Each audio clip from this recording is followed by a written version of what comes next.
En este video les vamos a hablar acerca de la organización anatómica y funcional del sistema nervioso relacionado con la teoría de los bloques funcionales de Luis Alexander Luria. Pero antes de entrar de lleno al tema, quiero hablarles acerca del autor de la teoría de los bloques funcionales, que es con lo cual hemos tomado la información. Luis Alexander Luria fue un médico y psicólogo. Nació el 16 de julio de 1902 en Kazán, Rusia, hijo de padres judíos. Luria muere a la edad de 75 años en Moscú en agosto de 1977. Sus dos obras más importantes y reconocidas son la afasia traumática y las funciones corticales superiores del hombre. Se especializó en el estudio de la fisiología cerebral y los trastornos del lenguaje y la memoria. Enfocó a la neuropsicología a estudiar los efectos que una lesión cerebral, daño o funcionamiento anormal en las estructuras del sistema nervioso central causa sobre los procesos cognitivos, emocionales y conductuales. Esto quiere decir que Luria enfocó sus estudios y sus experimentos relacionados a descubrir cuál era el efecto de una lesión en el sistema nervioso y cómo repercutía en las personas, qué áreas podrían verse afectadas de acuerdo a algún golpe o una lesión causada en el cerebro, ¿verdad? Entonces él se enfocó en descubrir cuáles eran los efectos sobre las lesiones, o sea, cómo repercutía conductualmente en los pacientes. La teoría de los bloques funcionales se enfoca o divide tres bloques. En la imagen podemos ver que el cerebro está dividido en tres partes, que es el área funcional 1, área funcional 2, área funcional 3. Que si la localizamos en los lóbulos, podemos hablar del lóbulo occipital, lóbulo parietal y lóbulo frontal, en lo cual el área 1 está enfocada más que todo en el lóbulo occipital, en la parte baja. Y el área funcional 2 tiene parte del área occipital, el lóbulo parietal, temporal y algunas áreas del lóbulo frontal, lo cual a su vez tienen sus diferentes funciones. Pues el área occipital, en esa área podemos encontrar, de acuerdo al mapa de Brodmann, podemos encontrar las áreas relacionadas con el sistema visual, que son las áreas 17, 18, 21, que son áreas primarias y áreas secundarias, las que ayudan o están encargadas de la recepción de información de nuestro entorno. En el lóbulo parietal se encuentran las áreas motoras primarias, secundarias y terciarias, que son las que nos ayudan a ejercer movimientos, a planificar. También en esta área se encuentra lo que es parte del lóbulo parietal, ¿verdad? Y el lóbulo temporal, que en este lóbulo temporal pues se encuentra lo que es el área de Wernicke y el área de Broca, que están relacionados al lenguaje y a la coordinación del lenguaje expresivo. Y también en el área, en la unidad 3, podemos observar, de acuerdo al mapa de Brodmann, que en esa área se encuentran los lóbulos frontales, que son los encargados del razonamiento, juicio, de los pensamientos más asertivos, por así decirlo. En esa área se encuentran los lóbulos encargados de la planificación de la conducta, el análisis del de las conductas a desarrollar, las cuales pues su punto de partida o de ejecución se encuentran en el lóbulo parietal. Las unidades funcionales de Luria. El cerebro posee 3 unidades funcionales. La primera unidad está enfocada en regular el tono y la vigilia. La unidad 2 está encargada de obtener, procesar y almacenar la información que llega del mundo exterior. Y la tercera unidad nos sirve para programar, regular y verificar la actividad mental. La primera unidad funcional. La primera unidad funcional, como les decía anteriormente, está ubicada en el lóbulo occipital, en la parte baja. La unidad para regular el tono y la vigilia y los estados de ánimo para los procesos mentales humanos, para que los procesos mentales humanos sigan un curso correcto, normal, esta persona tiene que estar en estado de vigilia. El estado de vigilia es esencial. Solo bajo condiciones óptimas de vigilia es posible que el hombre reciba y analice la información que llega a la mente. La regulación de los procesos mentales es imposible durante el sueño. Cuando hablamos de un estado de vigilia, estamos hablando de un estado de donde la persona tiene que estar despierta, tiene que estar alerta a lo que está viendo a su entorno, a lo que puede percibir. Eso quiere decir un estado de vigilia, ¿verdad? Que una persona no puede funcionar su unidad 3 cuando una persona está dormida.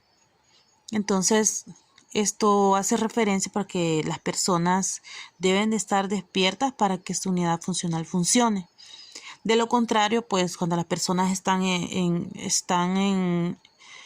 sueño, están en reposo, no está percibiendo información más de lo que pueda sentir, ¿verdad? En esta unidad se dan los procesos de excitación que tienen lugar en el córtex. Despierto obedecen a la ley de la fuerza según la cual todo estímulo fuerte evoca una fuerte respuesta, mientras que un estímulo débil va a evocar una respuesta débil. Estas son características de neurodinámica óptica que las desaparecen en el sueño, como lo decía anteriormente, o en el estado que padece cuando el tono cortical disminuye. Un descubrimiento recientemente, hace 30 años, hace mención de las estructuras que mantienen regular tono cortical.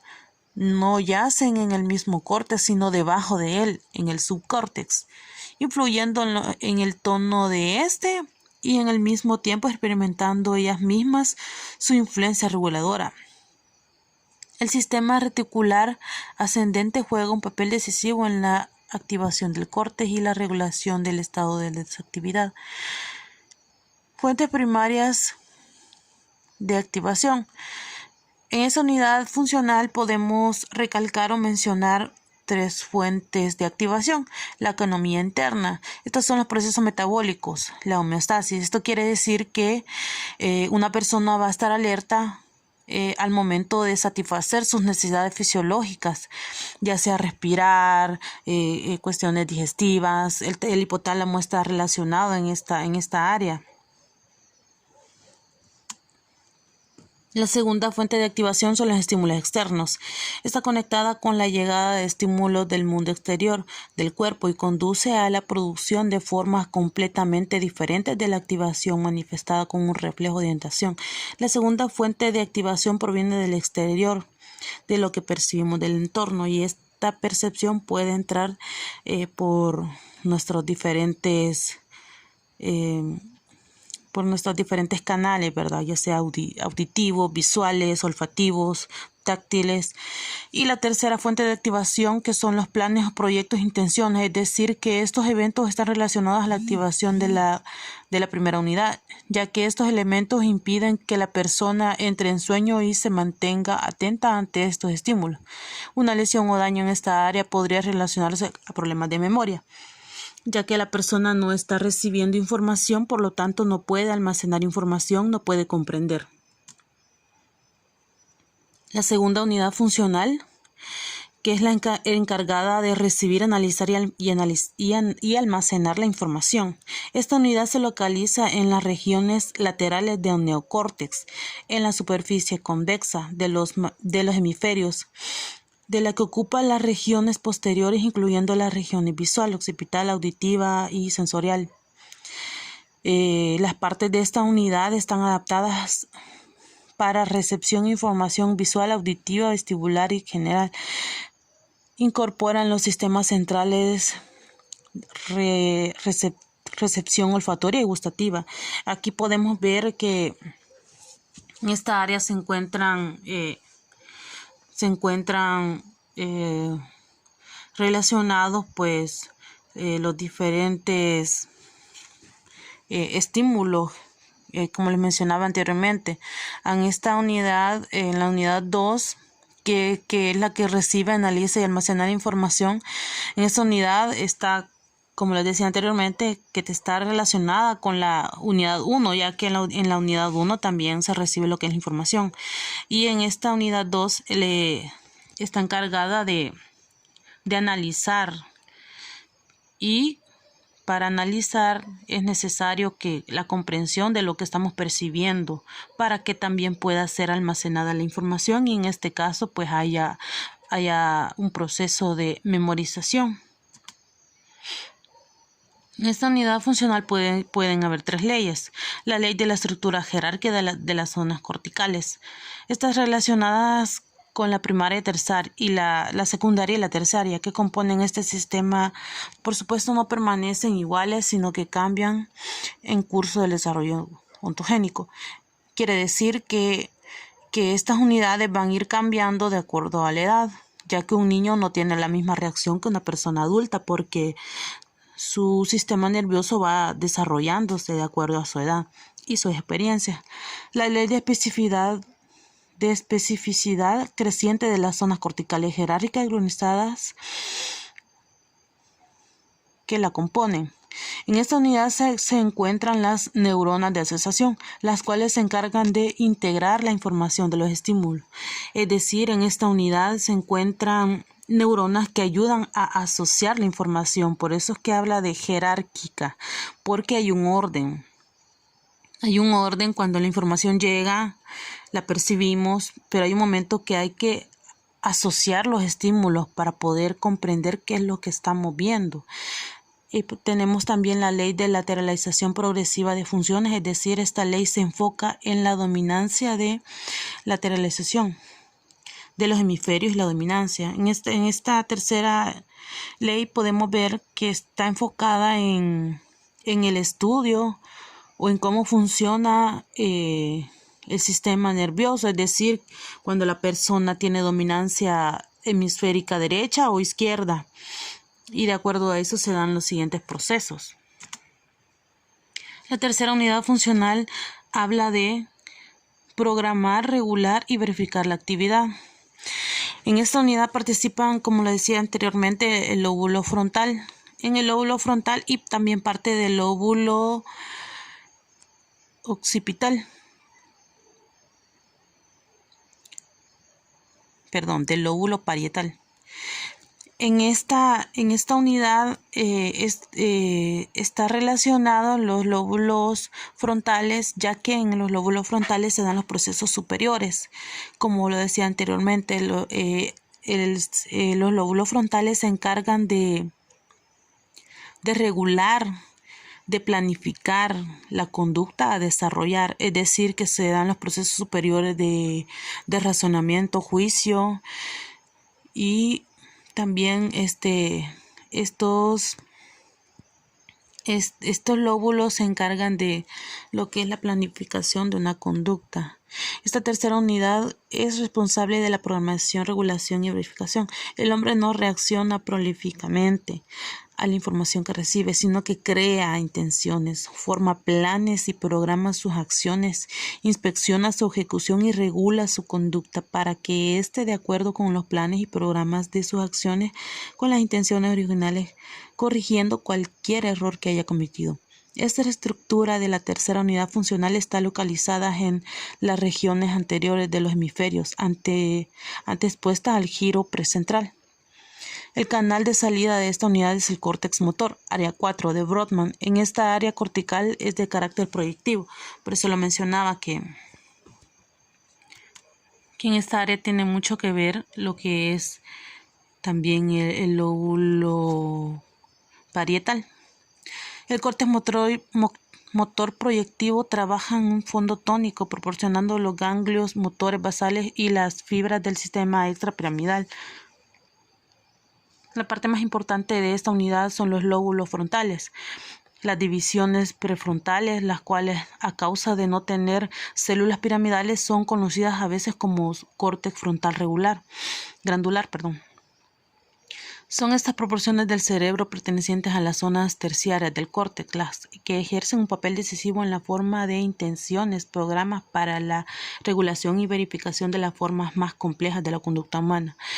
Cabe destacar que ninguna de las áreas funcionales están divididas, todas están unidas y todas trabajan acorde, porque la información tiene un canal de entrada, un canal de almacenamiento y procesamiento y tiene un canal de salida, que como lo decía anteriormente, pues todas están relacionadas. Si una no funciona, hay alteración en las otras. Está muy claro que el movimiento voluntario y más específicamente las manipulaciones de objetos se basan en el trabajo combinado de las diferentes partes del cerebro. Como le decía, todo el cerebro antes se decía que estaba dividido, que sus funciones eran divididas y todo el sistema nervioso está relacionado para poder funcionar acorde. Esto ha sido todo y gracias.